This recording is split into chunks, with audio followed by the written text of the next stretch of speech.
श्री राम जय जय राम।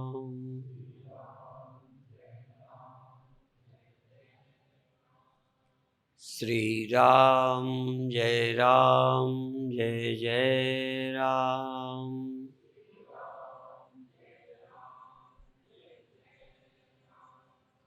श्री राम जय जय राम।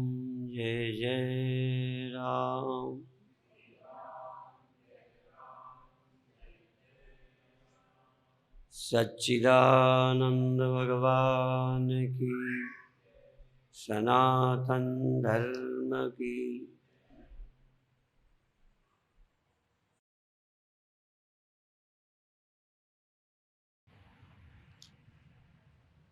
हम जब जहाँ जैसे होते हैं तैसा ही सुख दुख हानि लाभ अनुभव करते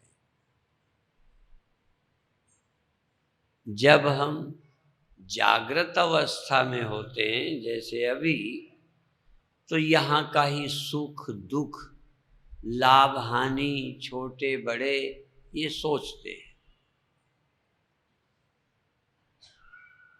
पर यह जीवन की एक अवस्था है जब हम पूरे यहाँ होते हैं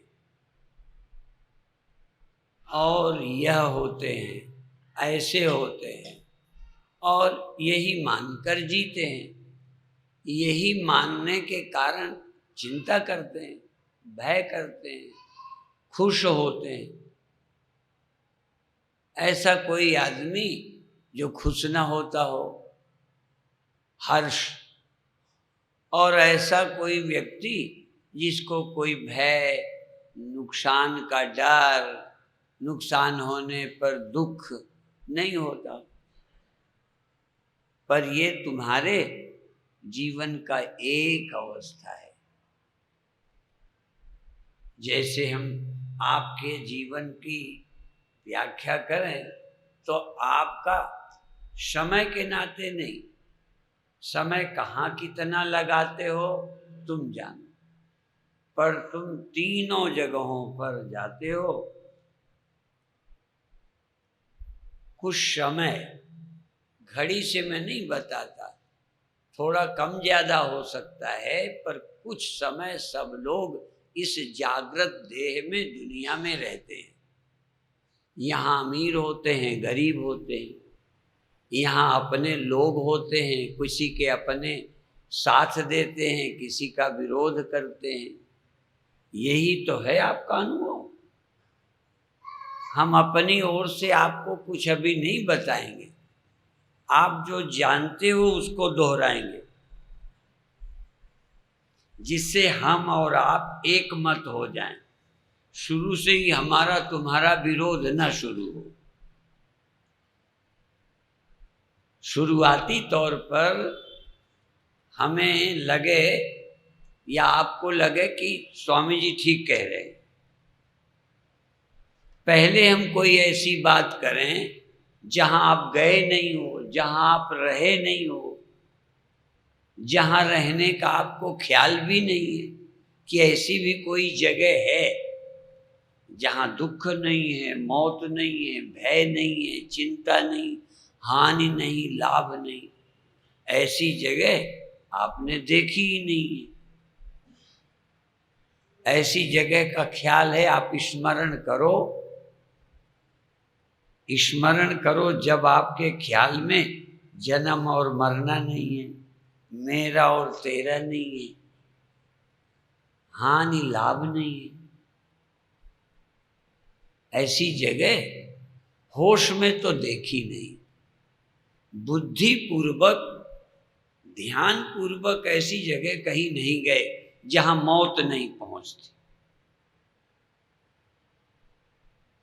तुम आके रायपुर में रहो, चाहे कलकत्ते में रहो, यदि जागृत में हो तो तुम देह में बैठे हो, देह ही तुम्हारा ठिकाना है और ये घर गिर जाने वाला है।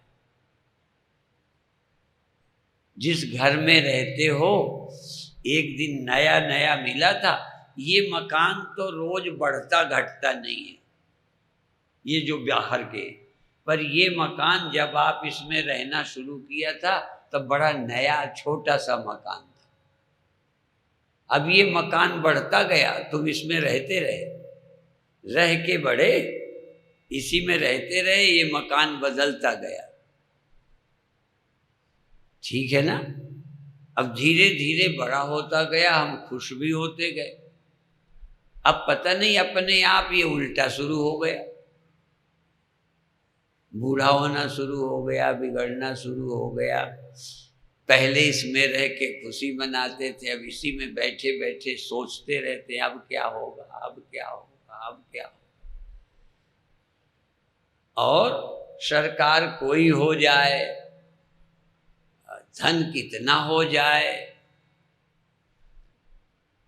इस देह से छोड़ने से कोई बचा नहीं सकता।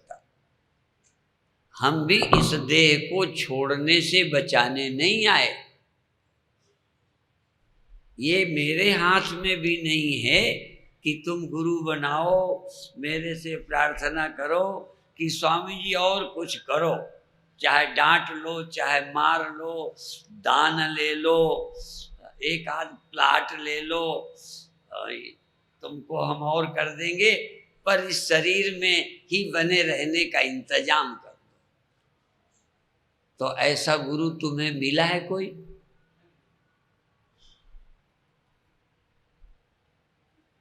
जैसा गुरु तुम्हें चाहिए कोई है ही नहीं।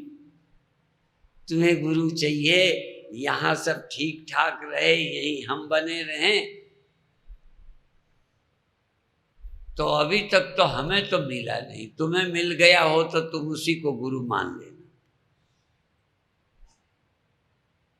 हमारे मन का गुरु हमें नहीं मिला। एक गाना कोई गाते हैं, कीर्तन, मुझे मिल गया मन का मीत। मुझे मन का मीत मिल गया, अभी तक तो हमें मन का कोई मित्र नहीं मिला। आज अच्छा लगता है, कल उसी से लड़ाई हो जाती। कभी कभी तो पति तक से भी, पत्नी तक से, बेटे तक से, गुरु से, गुरु भाई से, सबसे खटपट हो जाती। तो ये इस अनुभव को तुम ज्यादा सच्चा मानते हो, पर तुमको एक अनुभव हुआ,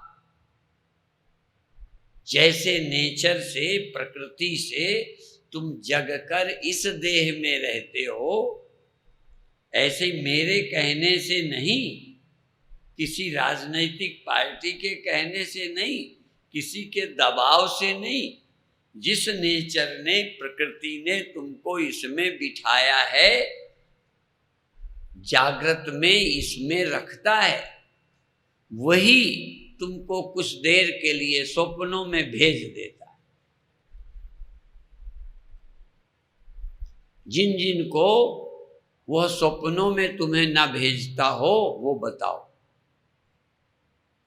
जो 24 घंटे जन्म से लेकर मृत्यु तक दिन रात हर क्षण इसी देह में रहा, इसी के साथ रहे, जिए। जैसे शादी के बाद कोई पति पत्नी प्यार बड़ा करते हैं, पे 24 घंटे पति पत्नी एक समान साथ नहीं रहते, एक समान। कभी रोटी बना रहे, कभी दफ्तर जा रहे, कभी कहीं जा रहे, कहीं बाथरूम जा रहे, 24 घंटे साथ थोड़ी रहते हो। न रहते हो न रहती है। हम एक तरफा नहीं बोलते। ऐसे ही ये शरीर भी एक समान नहीं रहता। पहले कैसा अच्छा लगता था। कई संतों ने तो इसके दोहे बना रहे कि कच्चे तो अच्छे लगे। कच्चे पेड़ में फल लगते हैं ना, कच्चे तो अच्छे लगते, नहीं लगते। पर कवि ने कह दिया, यद्यपि कच्चे फल बहुत छोटे अच्छे नहीं लगते, टेस्टी नहीं होते, कुछ तो होते हैं। जैसे ककड़ी जितनी कच्ची हो, नरम हो, उतनी अच्छी लगती, और जितनी पुरानी हो जाए। पर गरीब लोग ना, वो लगता है 2 रुपए की इतनी सी, और 1-2 रुपए का इतना बड़ा,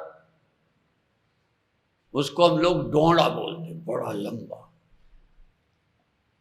एक बड़ा लंबा सींग जैसा, सांप जैसा बड़ा।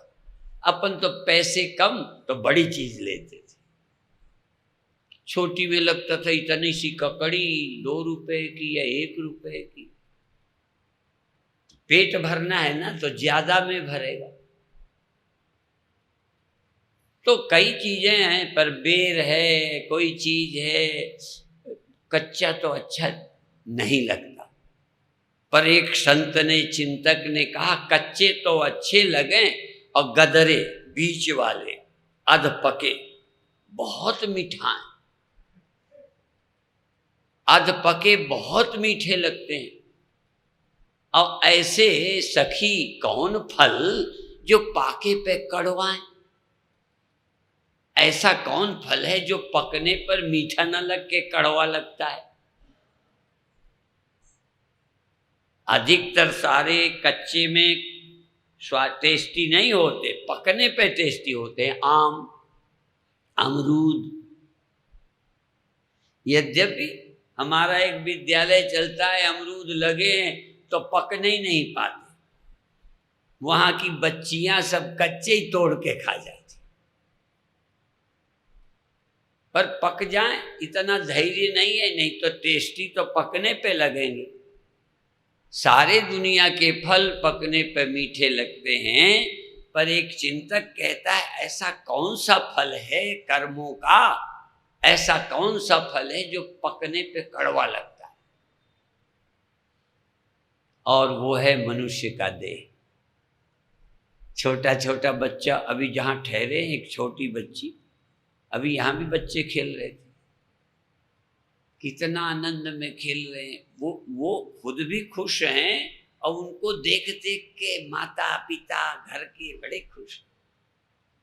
और बच्ची पूरी संदेशा दे आई, हमारे पलंग पर बैठ गई, खेल गई।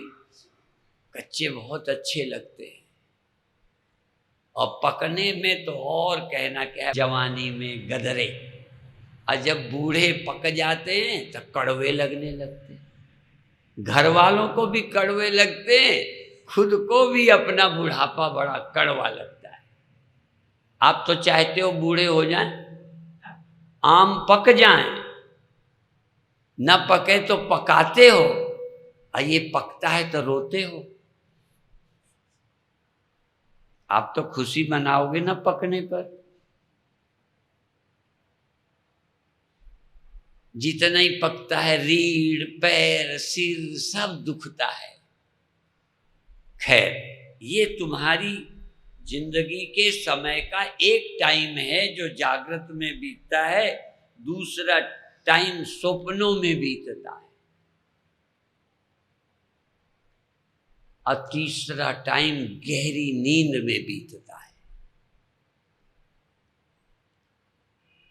जैसे तुम इस शरीर से काम करते हो, घर आ जाते हो, घर में आके आराम करते हो, इस शरीर का घर, इस शरीर की दुकान, ये बाहर है, और घर में आते हो।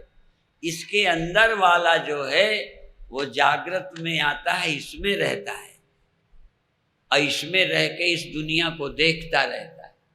कुछ देर के बाद स्वप्नों में चला जाता है, इस देह से बेखबर हो जाता है, कोई मतलब नहीं। अब ये तुम्हारी योजना से नहीं होता। मैं एक बात पक्की बता दूं, तुम क्या हो क्या नहीं हो, पर इसमें तुम्हारी कोई योजना नहीं है।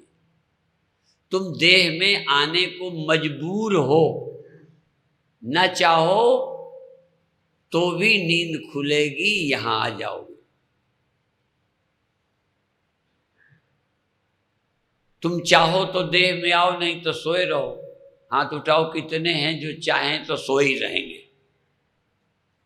अभी तो तुम्हें जागने की इच्छा भी है, क्योंकि सोने में कोई लाभ तो है नहीं तुमको, न स्त्री है, न पुत्र है, न राजा है, न महाराजा है, न सेठ है, न कोई मन की मौज है। गहरी नींद में है कोई आनंद? स्त्री का, बच्चे का, प्रवचन का, गुरुवई का, चेला बनने का, ढोल पीटने का, नाचने का, कूदने का कोई आनंद है नींद में? धनी बनने का, आपको धनी बनने का सुख मिलता है ना। अब ये जो धनी बनने का सुख है, जवान होने का सुख है, ब्याह होने का सुख है, वो गहरी नींद में मिलेगा? नहीं मिलेगा। इसलिए कई लोगों को नींद में रहने का मौका भी मिले तो लगता है ज्यादा देर नहीं रहना चाहिए। ज्यादा देर कहाँ रहना चाहिए? पत्नी के पास, बेटे के पास, धन के पास, रुपया गिने, चेलों के पास, आश्रम देखे और दिखाए नहीं, अपनी बिल्डिंग खुद देखे और संतों को दिखाए, बाथरूम तक दिखाओ स्वामी जी को, नहीं दिखाते। समझिए देखो बाथरूम, कितनी खुशी होती है बाथरूम दिखाने। जैसे स्वामी जी इसी के दर्शन के लिए जन्म लिया, पर चूंकि तुमने बड़ी मेहनत से बनाया है, खुश हो तो तुम्हें अच्छा लगता है तो स्वामी जी को भी दिखाओ। अब क्या करें, मरते क्या न करते, हम भी कहेंगे बहुत अच्छा है, ना कहें तो तुम चिढ़ जाओगे। इसके लिए तो चरण डलवाए कि हम अच्छा कहें। इतने के भूखे हो तो देखो जागृत का ये मजा है, स्वप्नों का भी है। अब गहरी नींद में क्या मजा? हमारे सारे धर्म ग्रंथ कहते हैं सुषुप्ति का आनंद, सुषुप्ति में आनंद मिलता है। आनंद किस बात का? स्त्री का नहीं, धन का नहीं, पुत्र का नहीं, पद का नहीं, पढ़ाई का नहीं, मान का नहीं। सुषुप्ति में आनंद मिलता है, किसी चीज का नहीं, बिना किसी चीज का मिलता है। पर जागे आदमी को लगता है कि यहां वो न था, वहां ये न था, वहां ये न, कुछ न था, आनंद था, और कुछ का आनंद नहीं था, इसीलिए किसी आनंद का वहां खतरा नहीं था। स्त्री के आनंद में खतरा है, धन के आनंद में खतरा है, पद के आनंद में खतरा है, जवानी के आनंद में खतरा है। ये जिंदगी के आनंद में मरने का खतरा है। नींद में कोई खतरे का ख्याल ही नहीं। नींद में यदि चिंता हुई हो कि बूढ़ा ना हो जाऊं, मर ना जाऊं, घाटा ना लग जाए,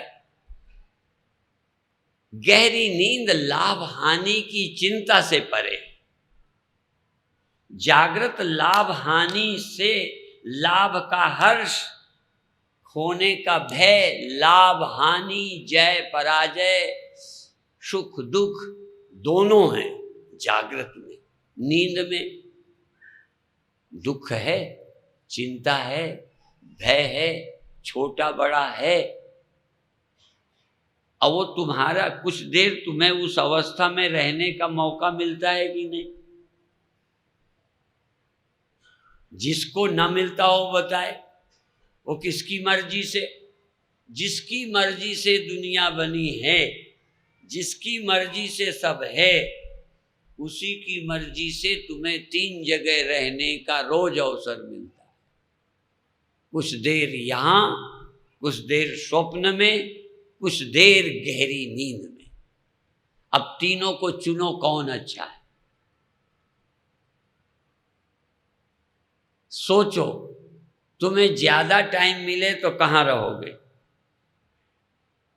अब भोगी को नींद का, आनंद का लाभ नहीं मालूम पड़ता। कोई की शादी हुई हो और कहते हम 1 महीने सोने का इंजेक्शन देते, पूछो दे दें, 1 महीने नींद रहे तो कहेगा फिर शादी का फायदा क्या। एक धनी आदमी चुनाव जीता है, उन्होंने कहा 1 साल सोते रहो, वो कहेगा जीतने का लाभ क्या। और अभी शरीर बढ़िया मिला है, उनका सोते रहो, शरीर होने का लाभ क्या। यदि सोते रहना है तो शरीर के होने का बोलो लाभ ही नहीं। शरीर होने का लाभ तो तब है जब देखे कि हम हैं, पर साथ साथ में जहाँ शरीर देखा है तहाँ दूसरा बूढ़ा दिखा, अपने को भी ख्याल आया। भगवान बुद्ध को आया तुम कौन हो। भगवान बुद्ध ने बूढ़ा देखा तो जवानी में बुद्ध को अपना बूढ़ापा दिखने लगा। समझदार व्यक्ति दूसरे के बुढ़ापे में अपना बुढ़ापा देखने लगा। और एक का राम राम सत्य हो गया था, लिए जा रहे थे। बुद्ध को दिखा कि जैसे ये जन्मा है तैसे ये जन्मा है, यदि ये जा रहा है तो इसकी बारी भी दिखता है आप सबको। जो दूसरों को देखकर अपनी जिंदगी को देख लेता है वही ज्ञानी हो पाता है।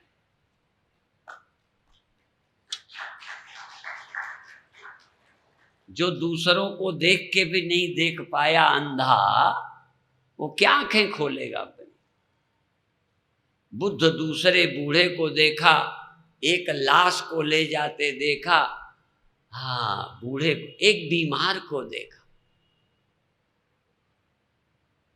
हॉस्पिटल देखे तो मेरी भी तो बारी आ सकती है। भगवान बुद्ध ने इसमें देखा खतरे। यदि नींद होती तो आनंद तो था, नींद में लाभ तो कोई नहीं था, ना देह के होने का, ना धन के होने का, ना कुछ लाभ पाने का लाभ नहीं था। लेकिन एक लाभ था कि हानि का कोई खतरा नहीं था।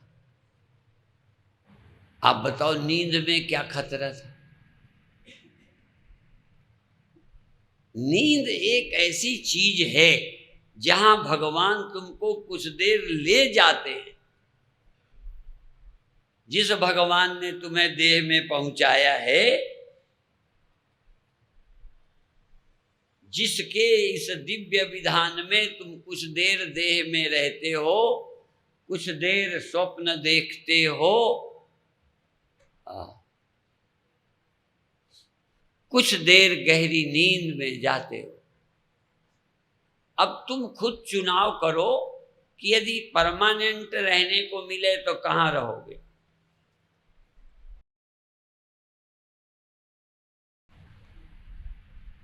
जहां खतरा है कि जहां खतरा नहीं है।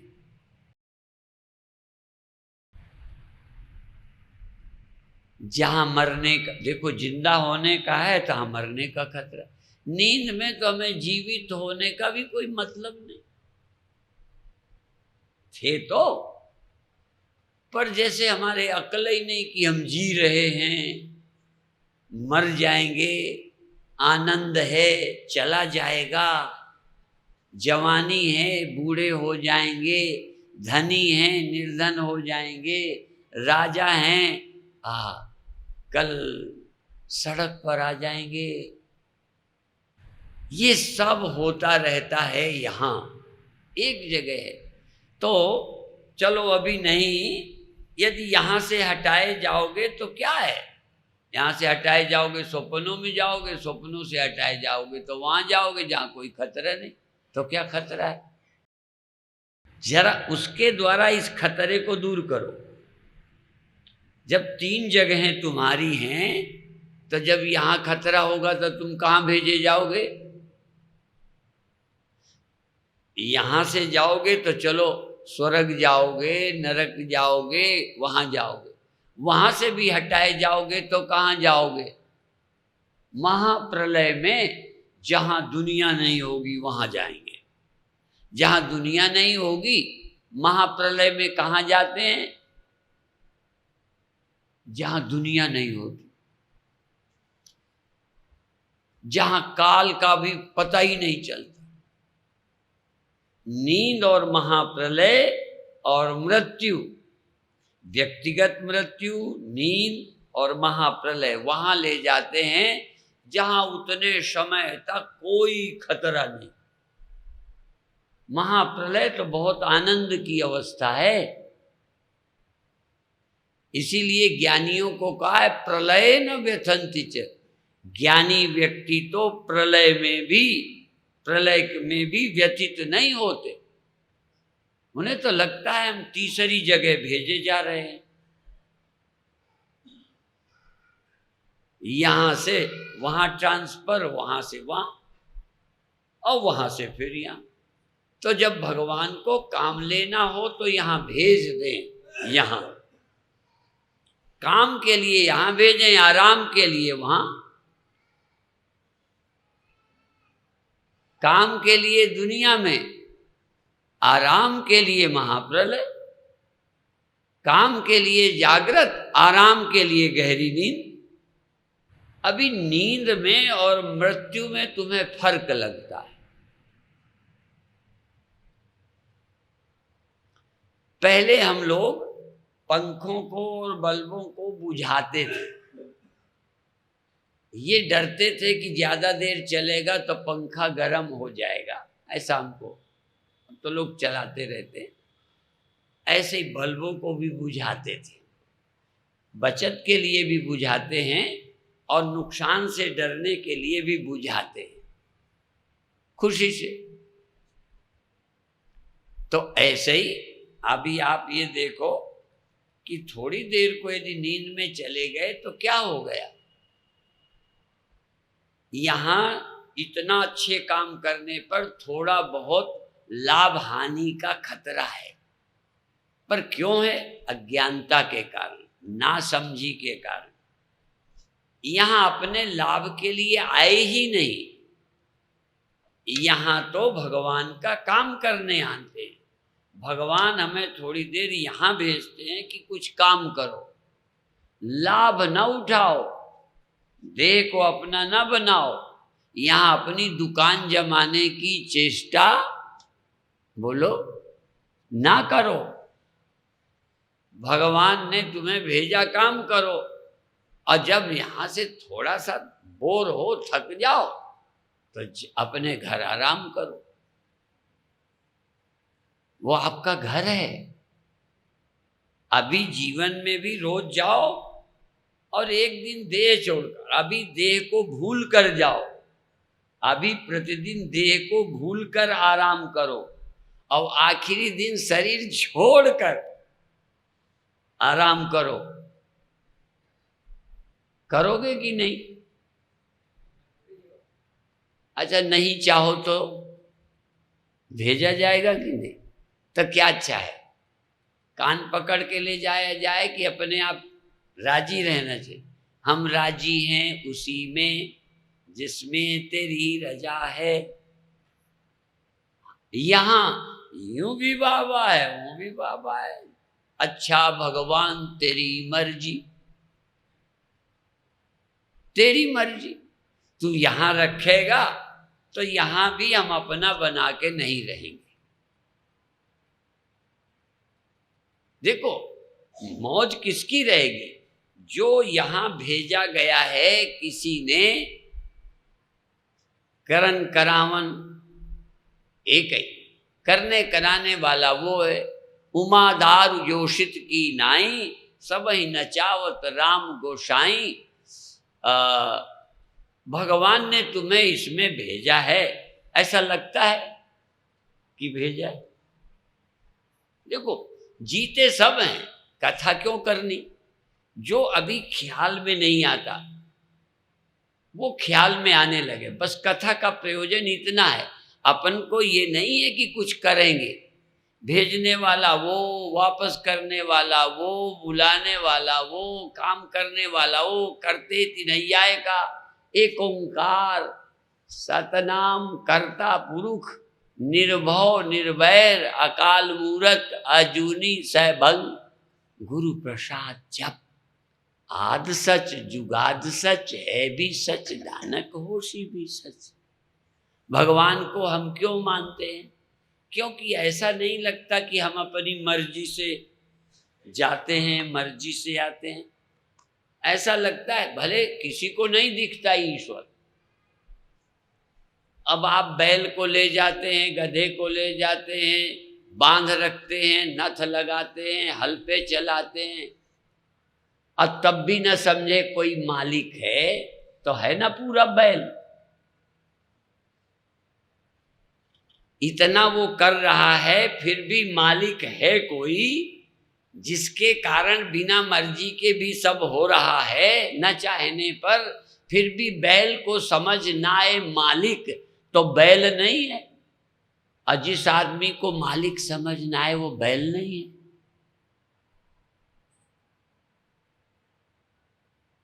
भले वो आदमी दिखता है, वो तो बैल है।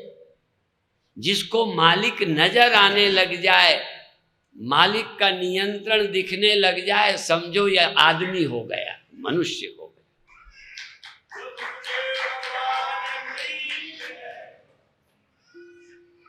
और मालिक काम अपना लेता है और अपने बैल को दुख नहीं देना चाहता। काम भी लेता है, चारा देता है। ऐसा आदमी लाओ जो अपने बैल को सानी नहीं खिलाता, चारा नहीं खिलाता, खुजली नहीं करता, नहलाता नहीं, ठंडी गर्मी में सुविधा की जगह नहीं बांधता। तो हमारा भगवान यदि इस दुनिया के बैल का साधारण मालिक ख्याल रखता है, तो हमारा भगवान इन मालिकों से गया गुजरा। तो हमारा भगवान तो गया गुजरा नहीं, पर हम बैल से भी गए गुजरे। बैल की जितनी भी समझ नहीं रखते। यदि हमारे ख्याल में भगवान आने लगे कि उसने ये किया है, तो वो जानेगा कितनी देर यहाँ रखना, कितनी देर वहाँ ले जाना, कब बैल खेती में लगाना, कब आराम से घर में बांध देना। रोज भगवान हमें देह में भेज देते हैं, रोज आराम से नींद में ले जाते हैं। आपको नहीं ले जाते ना? आपको समझ ही नहीं आता, कोई ले जाता है। आपको समझ ही नहीं आता, कोई ले आता है। तुम्हें लगता है आ जाते हैं, चले जाते हैं, जवान हो जाते हैं, बूढ़े हो जाते हैं, अपने आप हो जाते हैं। कोई करता बोलो नहीं है, ऐसा लगता है। कोई करता नहीं है, कोई ईश्वर नहीं है, कोई मालिक नहीं है, ऐसा लगता है।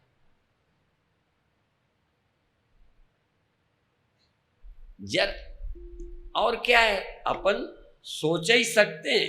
एक तो ये ऐसा ही हो जाता है, एक ये कोई करा रहा है।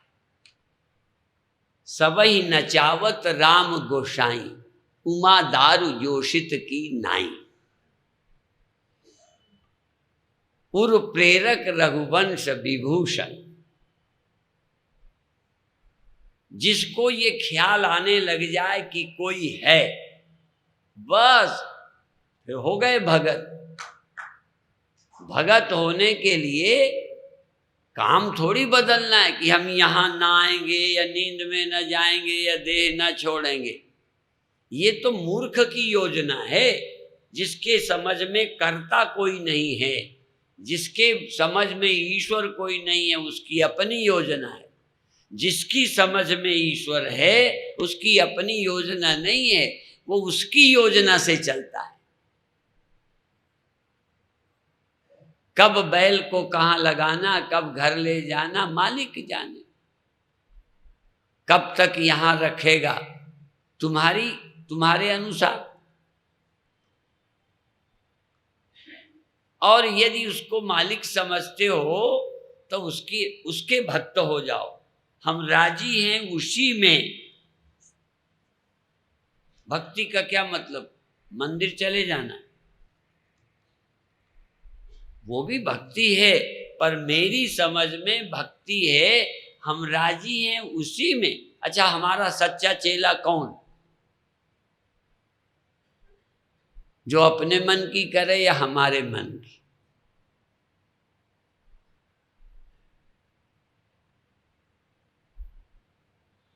हमारे इरादे के अनुसार चले कि अपनी टांग फंसा।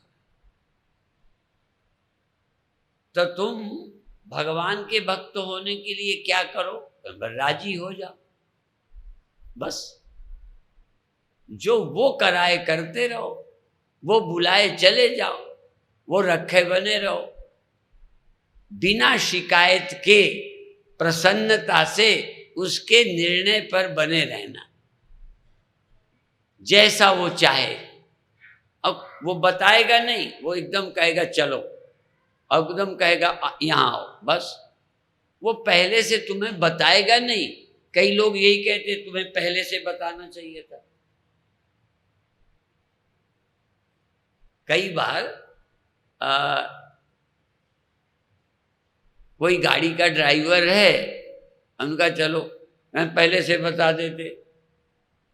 अब मिलिट्री वालों को कब ऑर्डर दे दिया जाए सीमा पर चलो, मैंने आपको 2 दिन पहले बताना था।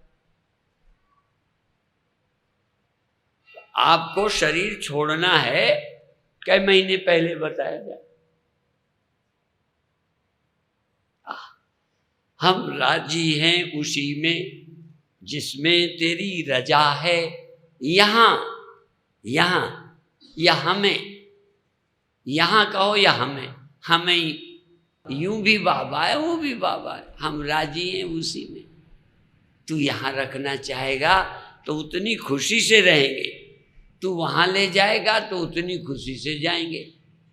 अच्छा, आप खुशी खुशी रहना चाहोगे, जाना चाहोगे कि रो रो के जाओगे, रो रो के रहोगे? तुम रहते भी हो रो रो के और जाओगे भी रो रो के। खुशी खुशी न रहेंगे, न खुशी खुशी, ठीक है ना? हम रायपुर में ऐसे आदमियों को खोजेंगे जो उसके हुक्म से खुशी खुशी रहेंगे, खुशी खुशी जाएंगे, हर हाल में खुश रहेंगे कि बात बात में मुंह टेढ़ा करेंगे, बात बात में मुंह लटकाएंगे, बात बात में टेंशन करेंगे, बात बात में रोएंगे, रहने में भी छाती कूटेंगे, मरने में भी छाती कूटेंगे। रहेंगे तो रोएंगे, जाएंगे तो रोएंगे, खुश नहीं रहेंगे। इसलिए जब तक जिसके ख्याल में प्रभु की क्षमता, अब वो आंखों से नहीं दिखता भगवान। जैसे कई दवाइयों का गुण क्या है, इस पौधे का गुण क्या है, किस काम आता है, आंखों से थोड़ी दिखता है। कोई जानकार जानता है इसका गुण स्वभाव। ऐसे ही भगवान क्या है, इन आंखों से नहीं दिखता। इसलिए भगवान ने कहा दिव्यम ददामि ते चक्षु, तुम्हें मैं दिव्य दृष्टि दूंगा, उससे तुम देखोगे कि मैं हूं। बुद्धि से देख सकोगे कि भगवान है, चलाता है, बदलता है, ये सारी योजना बनाता है, मुंह पेट हजम करने की जगह गर्भाधान कैसे कैसे बने, सब उसकी योजना है। बूढ़ा होना किसकी योजना है? किस राजनैतिक पार्टी की योजना है बूढ़ा करने की? कोई नहीं, पर फिर भी हो रहे। किसी पार्टी की चल रही है? बोलो। भगवान डिक्टेटर है, किसी की सुनते ही नहीं। कोई रिक्वेस्ट करो, कुछ करो, प्रार्थना करो। हम कई बार कहते हैं, भगवान से हमने कहा कि आप किसी की प्रार्थना क्यों नहीं सुनते? कहने लगे इनकी सुनूं तो और बर्बाद हो जाएंगे, इनका भला इसमें है कि ये मेरी सुने। तुम्हें भगवान की सुनना चाहिए कि भगवान को तुम्हारी सुनना चाहिए? अच्छा, गुरु की तुम्हें सुनना है, गुरु की सलाह, गुरु की बातें तुम्हें सुननी है, तुम्हारी गुरु जी सुने। तुम तो अपनी गुरुजी को सुनाते रहते हो, गुरुजी की सुनते ही नहीं।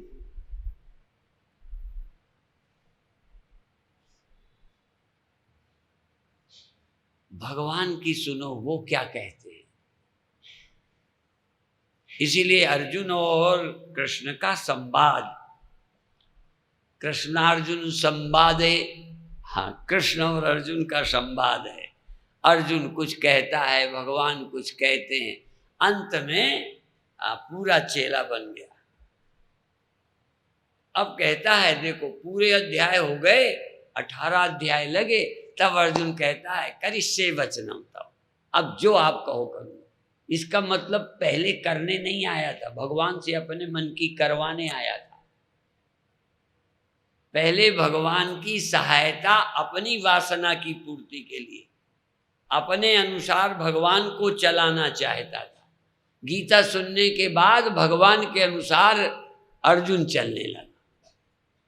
तो अब कथा सुनने के बाद आप क्या करोगे? गुरु को अपने अनुसार चलाओगे कि गुरु के अनुसार चलोगे? लोग गुरु को भी हाँकते हैं। दो ही तो हैं जिनसे मन की कराना चाहते हो, एक गुरु है और एक भगवान है, और हैं एक जो तुम्हें घर में मिल जाए, उनसे भी वो सब तुम्हारे ही मन की करें। बेटा हो तो तुम्हारे मन का, बाप हो तो तुम्हारे मन का, पत्नी हो तो तुम्हारे मन की, पत्नी हो तो किसके कहे पे चले। हमारा एक सूत्री कार्यक्रम है, सब मेरे मन से चले। और भगवान का एक सूत्री कार्यक्रम है कि चैन में रहना है तो मेरे कहने से चलो।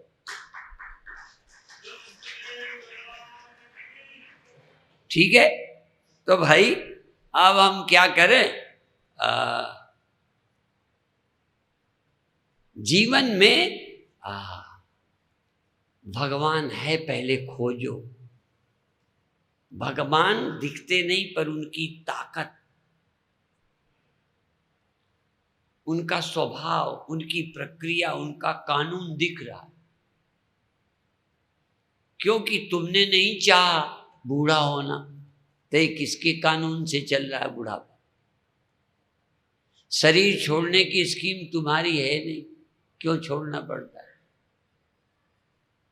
इसका मतलब इसका रचयिता कोई दमदार है, ऐसा वैसा नहीं है कि सरकारें गिरा दो, मिनिस्टर हटा दो, अपने मन का बिठा दो, चेंज कर दो। भगवान कहता है तुम कितने इलेक्शन करा लो, मैं ही रहूंगा राष्ट्रपति।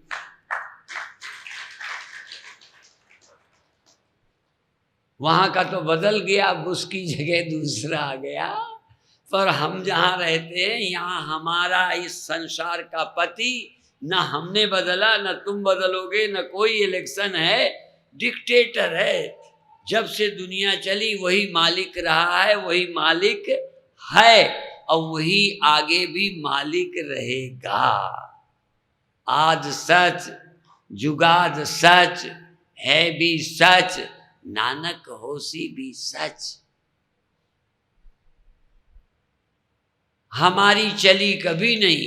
हाँ, हमने अपने चलाने का इरादा ही छोड़ा, जब छोड़ा, उसके चलने को समझा, उसके चलाने को समझा, उसकी ताकत समझा, तो अपन क्या हो गए? विरोध छोड़ दिया, राजी हो गए। हम राजी हुए हैं। शुरू हमने भी थोड़ा ईश्वर का विरोध किया, ये क्यों होता है, ऐसा क्यों होता है, यूं क्यों करते हो, जन्म दिया तो मरना क्यों पड़ता है, जब भेजा ही तो रहने दो, यहीं बुलाते क्यों हो। अपन ने काफी शिकायत शुरू में की, अंत में देखा वहां सुनाई तो कोई है नहीं। और आप अभी भी भरोसे में लगे हो कि कबहू के दीन दयाल की भनक पड़ेगी कान। हम क्या कहते हैं, उनके कभी कान में भनक नहीं पड़नी, तुम्हारे कान में भनक पड़ जाए तो पड़ जाए। इसलिए अब हम राजी हो गए। संत कौन? जो उसकी रजा में राजी है, भक्त कौन? जो उसके हुक्म को पहचानता है। हुक्मी अंदर सब है, बाहर हुक्म न कोई। उसके हुक्म के बाहर राम नहीं, कृष्ण नहीं, बुद्ध नहीं, जैन नहीं, मैं नहीं, मुसलमान नहीं, राजा नहीं, रंक नहीं, पशु नहीं, पक्षी नहीं। उसके हुक्म के बाहर कोई नहीं, हुक्म ही अंदर सब है, बाहर हुक्म ना कोई। एक ही का हुक्म चलता है और सब उसके हुक्म में चलते। राम उसके हुक्म से आए, गुरु गोविंद सिंह उसके हुक्म से आए, हाँ कृष्ण उसके हुक्म से आए, परमानंद अपनी मौत से आए। बोलो हम कैसे आए? उनके हुक्म से आए। और जो उसके हुक्म को पहचानेगा और राजी रहेगा वही चैन में रहेगा, नहीं तो खूब टेंशन चलेगी। राजा और प्रजा का संघर्ष चलता रहेगा, भक्त और भगवान की लड़ाई चलती रहे। और जिसकी लड़ाई चले वो भगत कैसा? जो राजी रहे। सोचना शुरू करो, बुद्धि पे जरा जोर दो, मनमानी न चलो, मन के कहे नहीं चलो। गुरु से पूछो, वो इस सृष्टि का राज बताएंगे, सृष्टि का उद्देश्य बताएंगे। तुम यहां रहने नहीं आए हो, तुम्हें यहां रहने भेजा भी। अच्छा आप तो रहने ही आए हो, सच बोलो। ऐसा भी मूर्ख कोई है दुनिया में जिसकी समझ में ये नहीं आना चाहिए कि तू रहने यहां नहीं आया?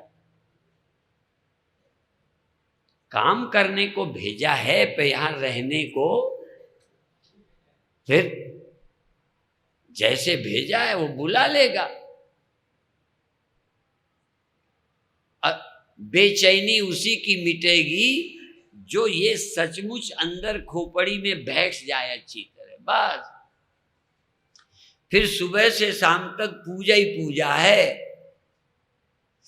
उसी चलो फिरो सोई पे कर्मा, खाऊं पीऊं सोई पूजा, सोए जाऊं तो लगी समाधि, भाव मिटाया दूजा।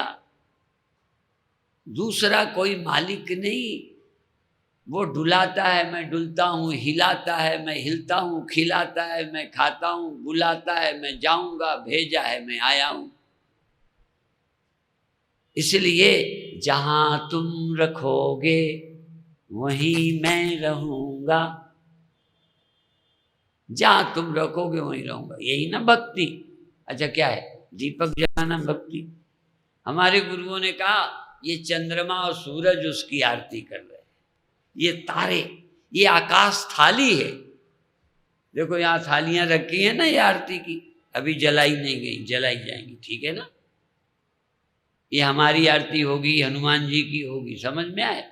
और भगवान की आरती देखो, ये आकाश थाली है और ये सब तारे जल रहे हैं और थाली से रोज भगवान की आरती होती रहती।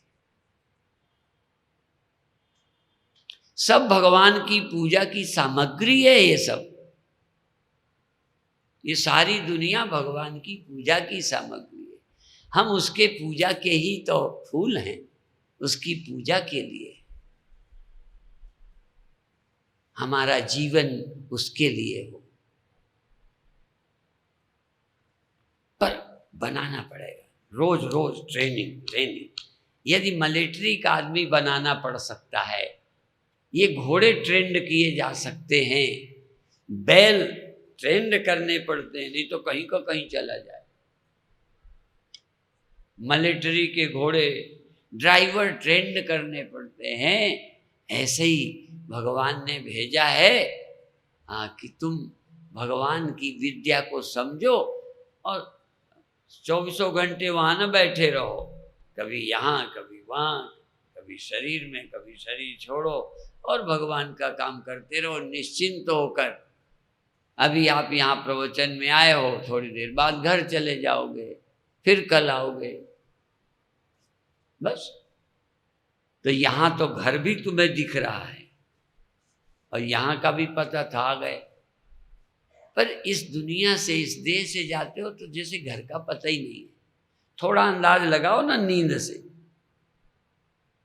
जब जागृत देह में नहीं होते, स्वप्नों में नहीं होते, तो कहाँ होते हो?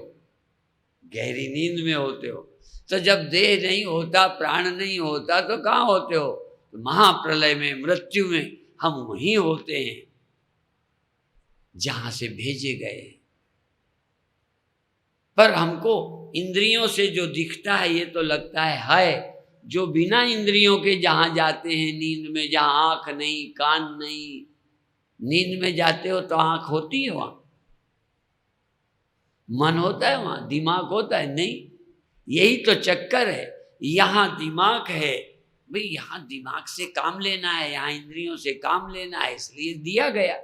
वहां जरूरत ही नहीं, इसलिए वहां दिमाग की क्या जरूरत। पर यहां आकर देखो तो कि तुम वहां गए थे जहां दिमाग नहीं था। गए थे कि नहीं? यहां आकर देखो तुम कहाँ गए थे? जहां कोई होश नहीं, दिमाग नहीं, मेरा तेरा नहीं, वहां गए थे। क्यों गए थे? किसने भेजा था? जिसने यहां भेजा था। पर यहां भेजा तो यहां दिमाग है, मन है, तो यहां अपनी दुकान जमा ली। ये सोचना भूल गए कि किसने भेजा, क्यों भेजा। सोचा नहीं, बस यहां बस ये अपना है। बस मैं और मोर तोर तय माया, जय बस कीने जीव निकाया। इसलिए ये मेरा तेरा जमाओ नहीं, उसका। बस तू जिम्मेदारी देगा तो इस घर की, इन बच्चों की देगा तो संभालेंगे। जब तक जिम्मेदारी देगा संभालेंगे, जब बुला लेगा।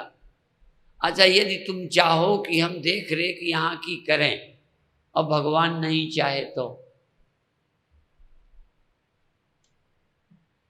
तुम कहोगे ये कई चिंता है कि बाद में क्या होगा। तो जिसने भेजा है वो किसको कितने दिन रखना है, सुविधा प्रदान करना है, तुमसे दिलाएगा। जब तुमसे नहीं तो बुला लेगा। अभी आते आते प्रवचन सुन रहा था मैं। हम अपने हिसाब से अभी सोचते हैं। ग्रंथों के हिसाब से सोचो, संतों के हिसाब से सोचो, प्रभु की इरादे को समझने की कोशिश करो। अब भगवान के हुक्म को गुरुओं ने पहचाना। उन्होंने कहा हुक्म के बाहर कुछ है ही नहीं। उमादार जोशित की नाई, सबई नचावत राम गोसाई। तुलसी ने देखा, गुरुओं ने देखा, संतों ने देखा कि उसकी योजना है। तुमने क्या देखा? कि मेरी योजना है। इसलिए कैसे कहें भाई, सोचना शुरू करो तो इससे क्या हो जाएगा? काम बंद हो जाएंगे। उसकी योजना से काम कर रहे तो काम बंद करने? नहीं, काम बंद भी नहीं करना। मुक्ति तुमको, शांति तुम्हें, निश्चिंतता तुम्हें मिली। भगवान का काम भी करते रहे और मुक्त भी हो गए, निश्चिंत भी हो गए। और अभी अपनी कामना के कारण भगवान को नहीं समझा, लगे भी हैं और काम भी नहीं बना अपना। दिन रात लगे रहे और दुखी होके गए, चिंता भी की। तो मेरा लक्ष्य था निश्चिंत रहना, वो मेरी इच्छा भी पूरी ना हुई और भगवान के काम में काम तो करते रहे, काम तो सारे किए, पर लक्ष्य पूरा। और यदि भगवान के हुक्म को पहचान लिया तो भगवान का काम और आनंद से किया, काम भी आनंद से किया, प्रेम से। भगवान के काम में रोड़ा भी नहीं डाला और हमारा काम बन गया। हमारा काम क्या बन गया? चाहिए थी शांति, मुक्ति, अभय, निश्चिंतता, लाभ हानि से बचना, जन्म मरण के दुख से बचना, तो बच गए। जन्म मरण तो अज्ञानता के कारण, नासमझी के कारण है, दुख सुख भी इसी कारण से है। इसलिए ईश्वर भक्ति का प्रचार, ईश्वर तत्व की खोज, उसके विषय में सुनना और बुद्धि को तैयार करना, केवल पढ़ने से यदि मन तैयार नहीं हुआ, बुद्धि तैयार नहीं हुई, तो फिर शांति नहीं मिलेगी। तो आपको क्या चाहिए? शांति नहीं चाहिए, निश्चिंतता नहीं चाहिए, तो कैसे मिलेगी? अपना बनाने से कि ये भगवान का समझने से। देखो, भगवान का समझने से, भगवान के होने से, उसकी महिमा को समझने से हमें शांति मिलेगी, मुक्ति मिलेगी। और शुरुआती तौर पर मंदिर जाओ, पूजा करो, पाठ करो, पर धीरे धीरे भगवान क्या है, उसकी महिमा क्या है, उसकी योजना क्या है समझो। जैसे पहले लोग मंत्र ले लेते हैं, हो गई बात। अब ये तो शुरुआत है, क्यों लिया मंत्र? गुरु बनाओ ना। गुरु बनाने का मतलब उसके कहने को, उसके इशारे को समझो। गुरु बनाने का भी लोग मतलब ही नहीं समझे, ना भगवान की भक्ति का समझे, ना गुरु बनाने का। भगवान की भक्ति का समझा भगवान हमारे मन से करता रहे। ऐसे गुरु बनाने का मतलब स्वामी जी हमारे कहे पे ये कर दें, वो कर दें। गुरु क्या कह रहे हैं वो सुनना ही नहीं चाहते। और मानो या ना मानो, अंदर से पूर्ण मुक्त, पूर्ण निश्चिंत वही होगा जो भगवान का भक्त होगा, गुरु के कहे पर चलेगा। गुरु के कहे का अर्थात गुरु की समझ वो अंदर रखेगा। अब गुरु के कहे के चलने का मतलब जो भगवान चाहते हैं। इस्लाम में क्या है? ईश्वर। देखो, ईश्वर क्या है? कहते एक है, उसने दुनिया बनाई। वो मोहम्मद की क्यों मानते हैं? मोहम्मद के कहे पे चलते हैं नहीं। कौन हुआ? हमारी दृष्टि से मोहम्मद गुरु हुआ, पैगंबर हुआ, ईश्वर के संदेश को लाया। हम क्या हैं?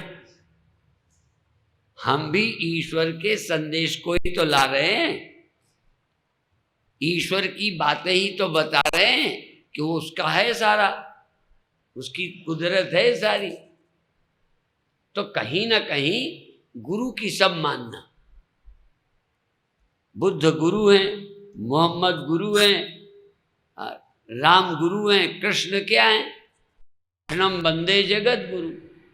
ईश्वर के संदेश देने को किसी ने पुत्र भेजा, किसी ने अपना पैगंबर भेजा। हम लोग ये कहते हैं कि अपना संदेश देने के लिए खुद देह धारण करके आ गए कृष्ण। आए वही संदेश देने, और हम लोग क्या हैं कि भी भगवान जब आए तो बता गए, अब बहुत दिन तक उनका संदेश हम समाज को बांटते रहेंगे। हम भी भगवान की ही बातें बताते रहते। तो जो गुरुओं के कहे पर चलेगा, समझो भगवान के कहे पे चल रहा है। क्यों? हम कौन हैं? ज्ञानी हैं, गुरु हैं, भगवान की बातें बताते हैं, भगवान का संदेश। सीधा सीधा भगवान का संदेश सब नहीं समझते। ऐसे ही और संप्रदाय हैं, मुरली से कहते हैं उनका संदेश हम देते। समझ में आई बात? अर्थात सब लोग एक ही है कि जो देह धारण करते हैं उस परम सत्य का संदेश देने आते हैं। संदेश क्या? काम छोड़ो नहीं, न जग छोड़ो, न हरि भूलो, कर्म कर जिंदगानी में, दुनिया में रहो ऐसे जैसे कमल रहता है पानी में। इतनी सी बात है। बाकी चर्चा कल सुबह करेंगे। कल सुबह और फिर शाम 4 दिन तक। तो पहला दिन तो खत्म हो गया, 3 दिन और रह गए। ठीक है, 3 दिन तो बहुत होते हैं। चौथा दिन तो देखो, जागृत स्वप्न सुषुप्ति ये तो होती थी। अब यहाँ क्या है? सिर्फ इनकी समझ और आ जाए, यही तुरिया है। जागृत होती थी, स्वप्न होते थे, सुषुप्ति होती थी। गुरु नहीं मिले तो हो नहीं रही। पर इसका रहस्य जो बता दे वो गुरु, और रहस्य समझ जाए तो वो शिष्य, और समझ जाए तो तुरिया प्राप्त हो गई, चौथा मिल गया। तो 4 दिन में चौथा मिलना चाहिए। एक एक दिन शुरू करेंगे। ओम शांति।